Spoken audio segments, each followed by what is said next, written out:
train's gone. So thank you very much. We had a busy day today. The king just left, and we've had a great discussion, terrific discussion concerning Gaza and everything else. We had discussions also about Saturday at 12 o'clock. It's going to be a big moment. We'll see what happens. I don't expect much happening with these people, but we'll see what happens. And we're going to be signing a very important deal today. It's Doge, and I'm going to ask Elon to tell you a little bit about it and some of the things that we found, which are shocking. Billions and billions of dollars in waste, fraud, and abuse.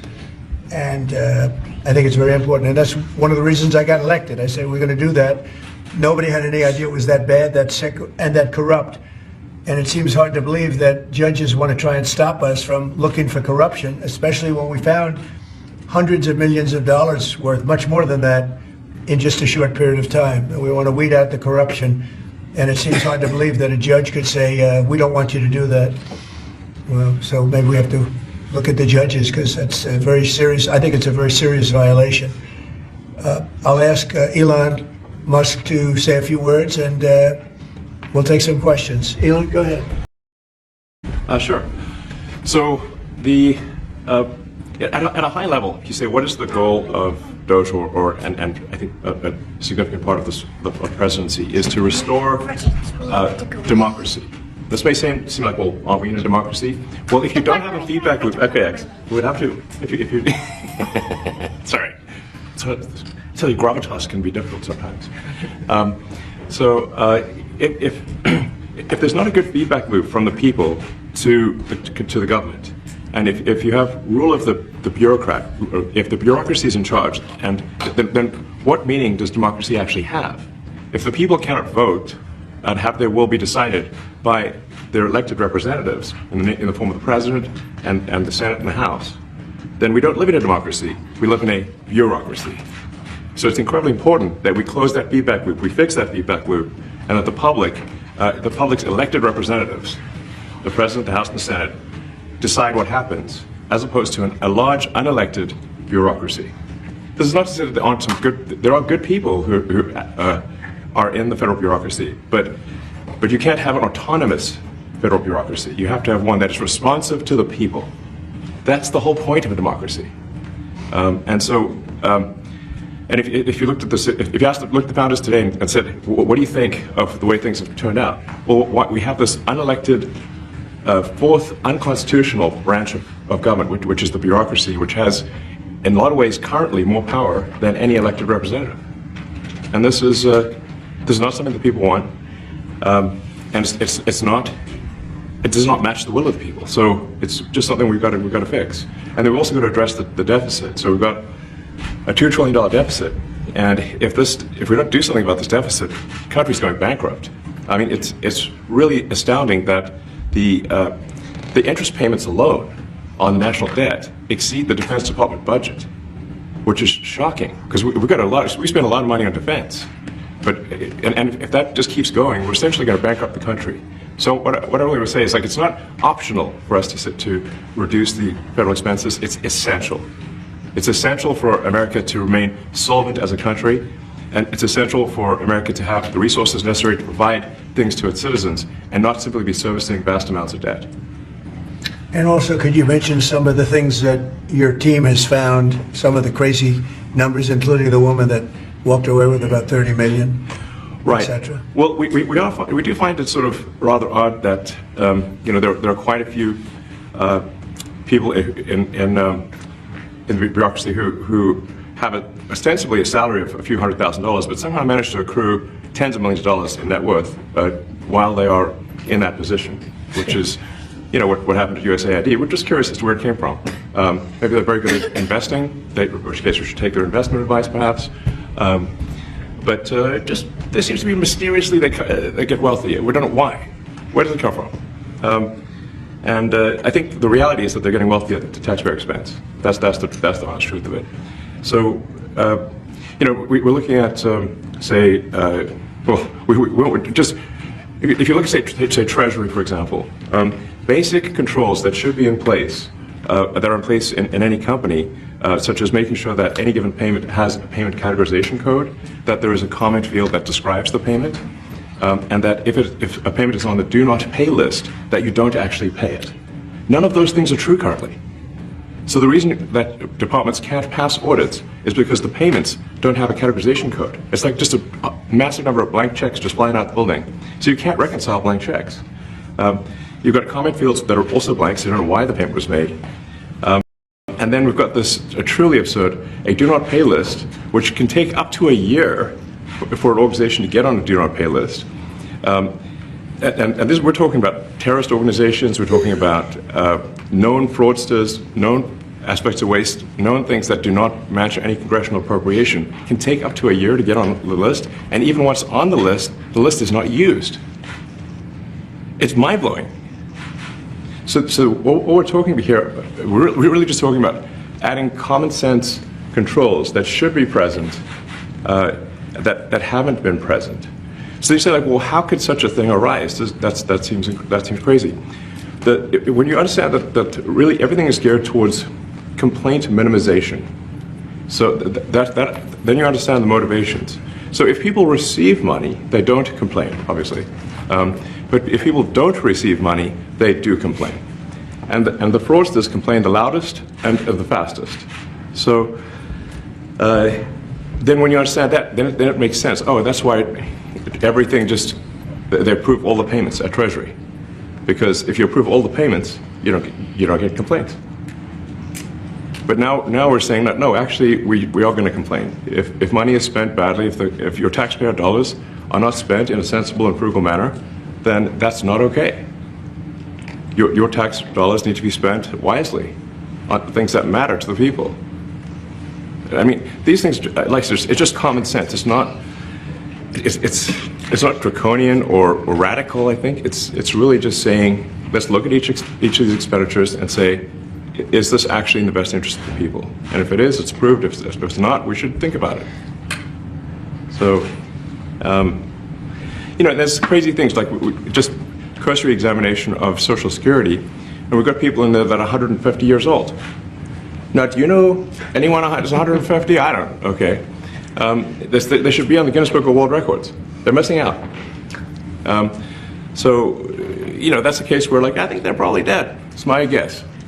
Or they should be very famous, one of the two. And then there's a whole bunch of Social Security payments where there's no identifying information. Well, like, why is there no identifying information? Obviously, we want to make sure that people who deserve to receive Social Security do receive it, and that they receive it quickly and accurately. I'll tell you another crazy thing. So, one of the things is, like, we are trying to sort of right-size the federal bureaucracy, just make sure that this. Obviously, there need to be a lot of people working for the federal government, but not as many as currently. So we're saying, well, okay, if people can retire, with full benefits and everything, that would be good. They can retire, get their retirement payments, everything. And then we were told, this is actually, I think, a great anecdote, because we were told the most number of people that could retire possibly in a month is 10,000. We're like, well, why is that? Well, because all the retirement paperwork is manual on paper. It's manually calculated, then written down on a piece of paper. Then it goes down a mine. And I'm like, what do you mean a mine? Like, yeah, there's a limestone mine where we store all the retirement paperwork. And you look at a picture of this mine. We'll post some pictures afterwards. And this mine looks like something out of the 50s because it was started in 1955. So it looks like it's like a time warp. And then the speed, the limiting factor is the speed at which the mine shaft elevator can move determines how many people can retire from the federal government. And the elevator breaks down sometimes, and then nobody can retire. Doesn't that sound crazy? There's like 1,000 people that work on this. So I think if we can take those people and say, like, you know what, instead of working in a mine shaft and carrying manila envelopes to boxes in a mine shaft, you could do practically anything else, and you would add to the goods and services of the United States in a more useful way. So anyway, so I think that's an example. Like at a high level, if you say, like, how do we increase prosperity? Is we get people to shift from roles that are low to negative productivity to high productivity roles. And so you increase the total output of goods and services, which means that there's a higher standard of living available for everyone. That's the actual goal. Everyone's very quiet. Well, are people normally this quiet? Your detractors, Mr. Musk. I have to what? Including a lot of Democrats. I have detractors? You do, sir. I don't believe it. Say that you're orchestrating a hostile takeover of government and doing it in a non-transparent way. What's your response to that criticism? Well, first of all, you couldn't ask for a stronger mandate from the public. The public voted. We have a majority of the public voting for President Trump. We've won the House. We won the Senate. The people voted for major government reform. There should be no doubt about that. That was on the campaign. The president spoke about that at every rally. The people voted for major government reform, and that's what people are going to get. They're going to get what they voted for. And a lot of times, people that don't get what they voted for, but in this presidency, they are going to get what they voted for. And that's what democracy is all about. Mr. Musk, the White House says that you will identify and excuse yourself from any conflicts of interest that you may have. Does that mean that you are in effect policing yourself? What are the checks and balances that are in place to ensure that there is accountability and transparency?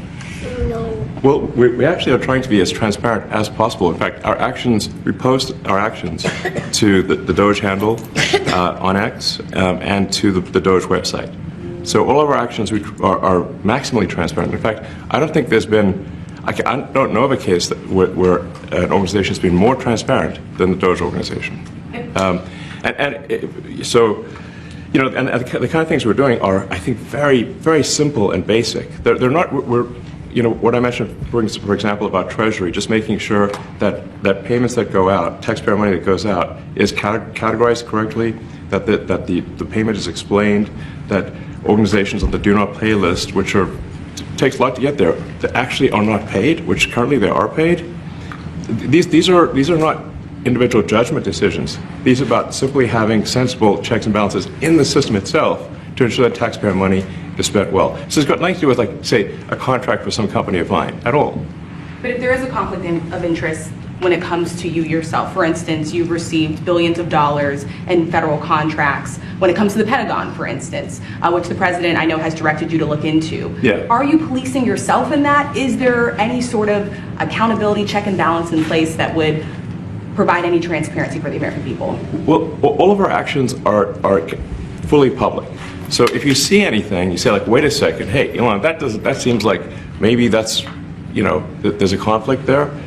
It's not like people are going to be shy about saying that. They'll say it immediately. Including you yourself. Yes, but transparency is what builds trust, not simply somebody asserting trust. So not somebody saying they're trustworthy, but transparency, so you can see everything that's going on. And then you can see, am I doing something that benefits one of my companies or not? It's totally obvious. And if we thought that, we would not let him do that segment or look in that area if we thought there was a lack of transparency or a conflict of interest. And we watched that also. He's a big businessman. He's a successful guy. That's why we want him doing this. We don't want an unsuccessful guy doing this. Now, one thing also that Elon hasn't really mentioned are the groups of people that are getting some of these payments. They're ridiculous. And we're talking about billions of dollars that we've already found. We found fraud and abuse. I would say those two words as opposed to the third word that I usually use, but in this case, fraud and abuse. It's abusive because most of these things are virtually made up, or certainly money shouldn't be sent to them. And you know what I'm talking about. It's crazy. So, but we're talking about tens of billions of dollars that we've already found.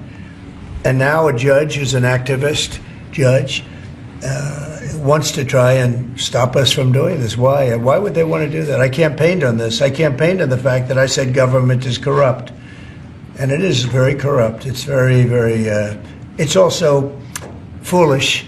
As an example, a man has a contract for 3 months and the contract ends, but they keep paying him for the next 20 years, because nobody ends a contract. You get a lot of that. You have a contract that's a three-month contract, Now, normally, if you're in a small, in all fairness, it's the size of this thing is so big.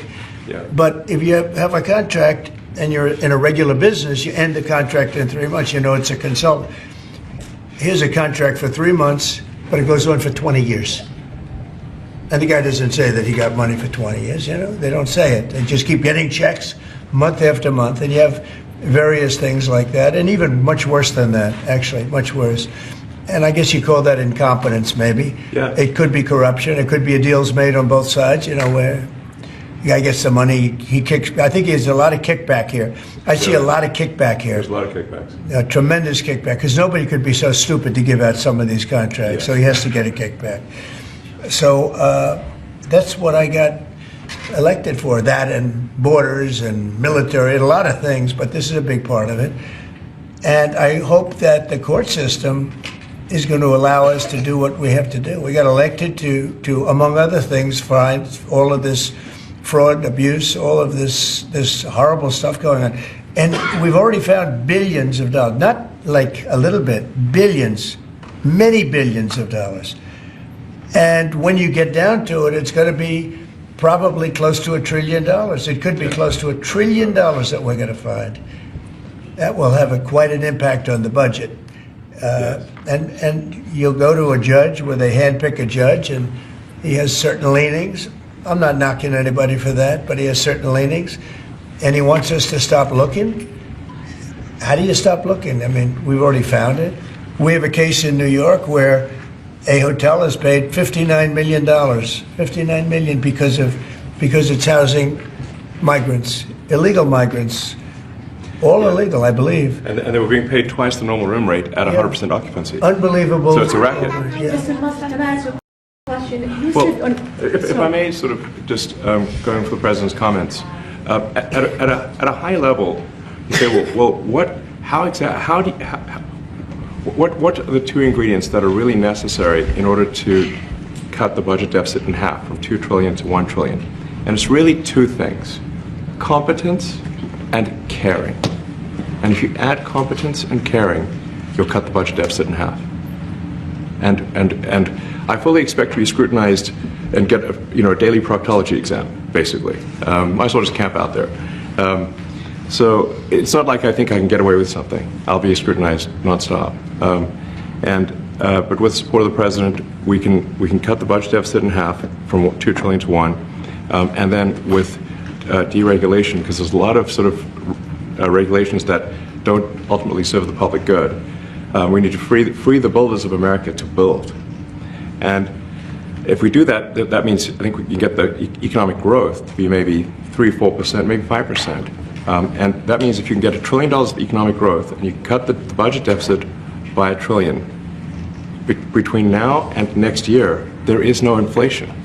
There's no inflation in 26. And if the government is not borrowing as much, it means that interest costs decline. So the mortgage, their car payment, their credit card bills, anything, their student debt, the monthly payments drop. That's a fantastic scenario for the average American. I mean, imagine they're going down the grocery aisle and the prices from one year to the next are the same, and their mortgage, all their debt payments dropped. How great is that for the average American? We had no That's all right. idea. We had no idea we were going to find this much, and it's open. It's not like complicated. It's It's not simple stuff. complicated. It's a like lot of work, we yeah. can't believe it. A lot of work, a lot of smart people involved. Very, very smart people. But you're talking about anywhere maybe $500 billion. It's crazy the kind of numbers you're It's really talking crazy. about. You know, normally when you're looking at something, you'll find you're looking for 1 out of 100. Here, you're almost reversing it. You look for one that's good. Yeah. And you can look at the title and you say, why are we doing this? Why are we doing that? And the public gets it. You know, the public gets it. You've seen the polls. The public is saying, why are we paying all this money? This for years, this has gone on.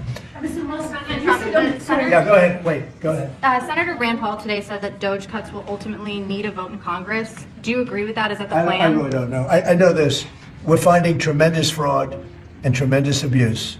If I need a vote of Congress to find fraud and abuse, it's fine with me. I think we'll get the vote, although there'll be some people that wouldn't vote. And how could a judge want to hold us back from finding all of this fraud and finding all of this incompetence? Why would that happen? Why would even Congress want to do that? Now, Congress, if we do need a vote, I think we'd get a very easy vote because we have a track record now. We've already found billions of dollars of abuse, incompetence, and corruption. A lot of corruption. If a judge does block one of your policies, part of your agenda, will you abide by that ruling? Will you Well, comply I with that always order? abide by the courts, and then I'll have to appeal it. But then what he's done is he slowed down the momentum, and it gives crooked people more time to cover up the books. You know, if a person's crooked and they get caught, other people see that, and all of a sudden it becomes harder later on. So, yeah, the answer is I always abide by the courts, always abide by them, and will appeal. But appeals take a long time, and I would hope that a judge, if you go into a judge and you show him, here's a corrupt situation, we have a check to be sent, but we found it to be corrupt. Do you want us to send this corrupt check to a person, or do you want us not to give it and give it back to the taxpayer?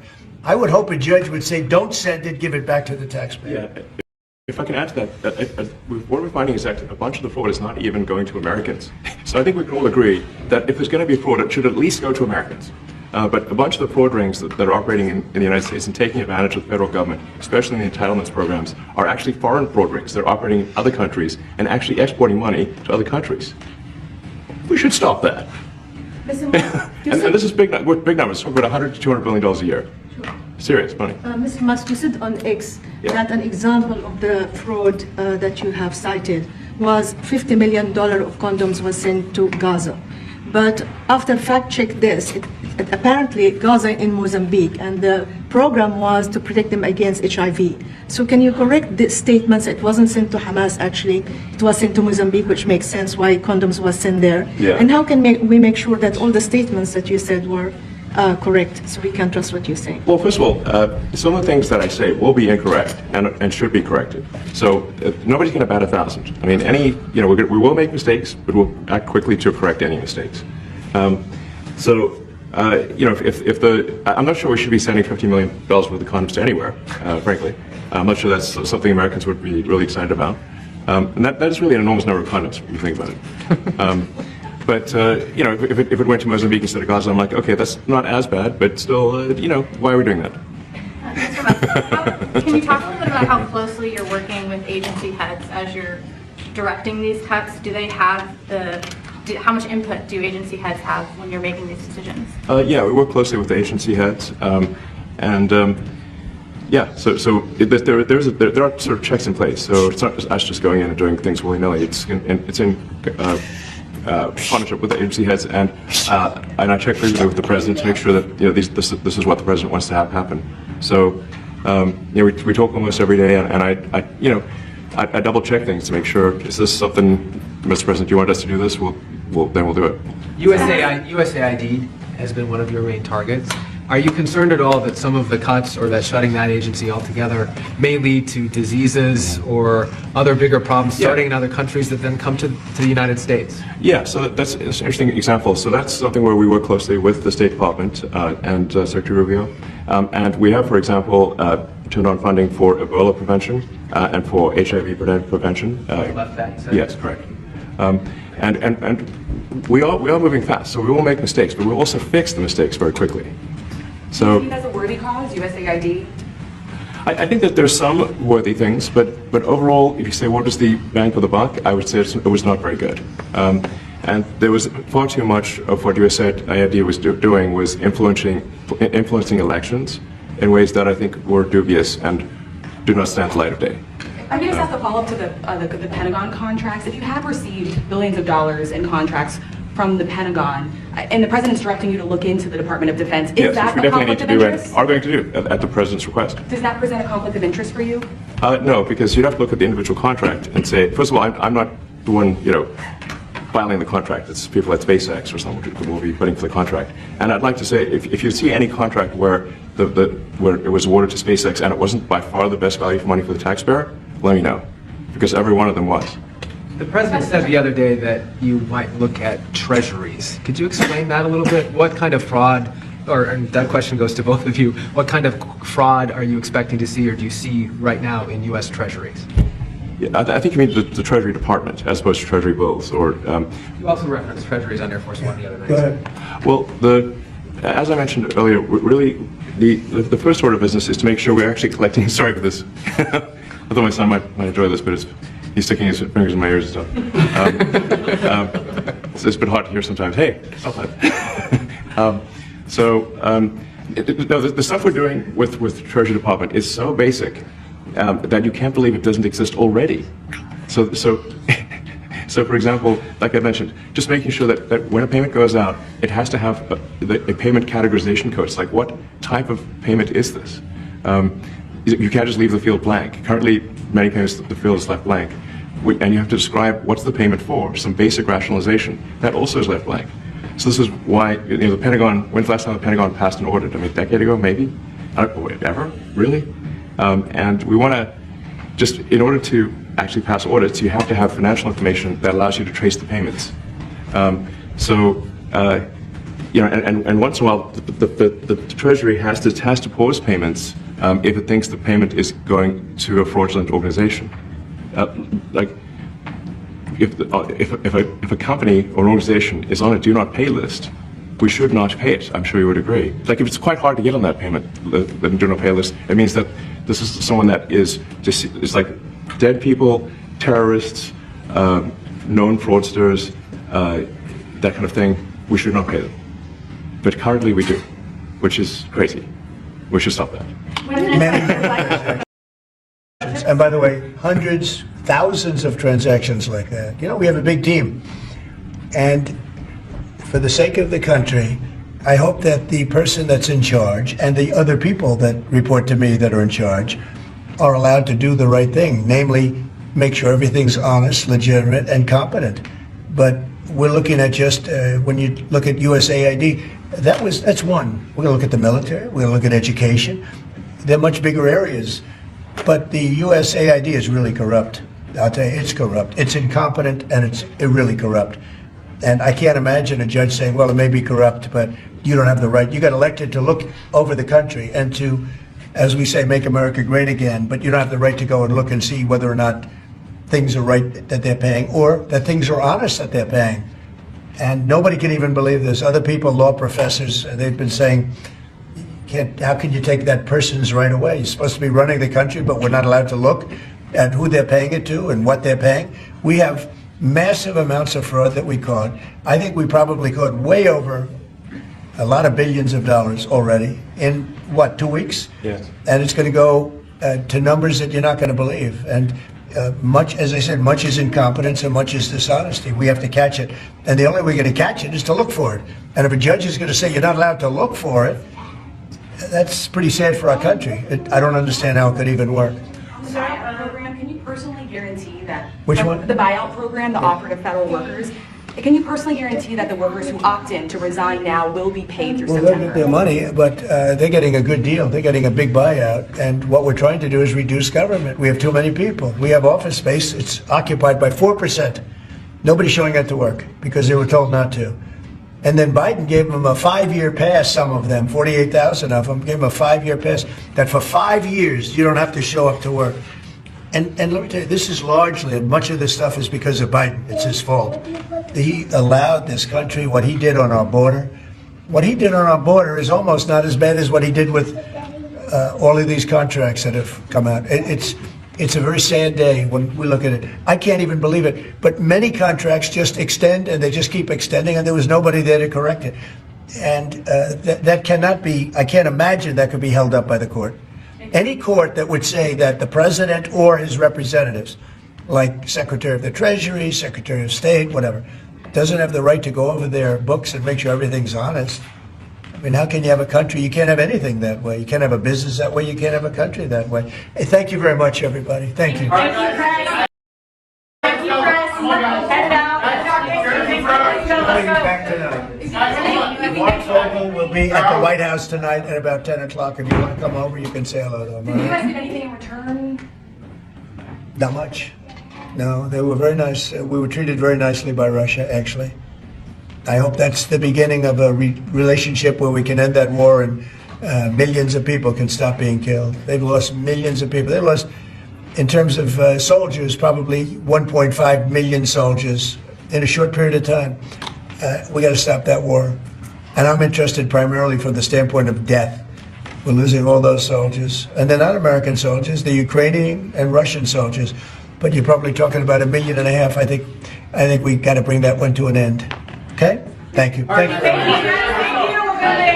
Let's go. Let's move. Thank you. We're moving. 10 o'clock Thank tonight you. at the White House. All right, guys. Thanks, everybody. Thank you. See you later. Thank you, guys. Thanks, guys. Right behind the stills. I think they're like less than